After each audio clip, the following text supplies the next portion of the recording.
सरकार की प्राथमिकताएं देश को मकान, जब देश को मनमोहन सिंह साहब जैसा काबिल प्रधानमंत्री मिलता है तो देश को आरटीआई जैसा एक्ट मिलता है, सेफ जैसा एक्ट मिलता है, मनरेगा जैसा एक्ट मिलता है, लिबरलाइजेशन मिलता है, राइट टू एजुकेशन मिलता है, नेशनल फूड सिक्योरिटी एक्ट मिलता है।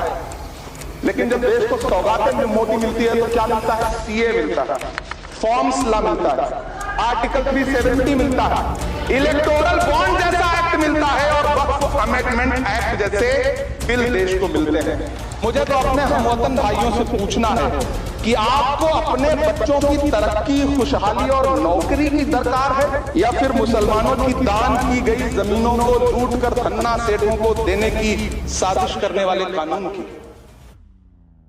दिल्ली की जिन 123 संपत्तियों को लेकर कल माइनॉरिटी मिनिस्टर, होम मिनिस्टर साहब और अभी आदरणीय नेता सदन बात कर रहे थे, आइए उनकी सच्चाइयों पे भी बात करते हैं। भाजपा ने पूरे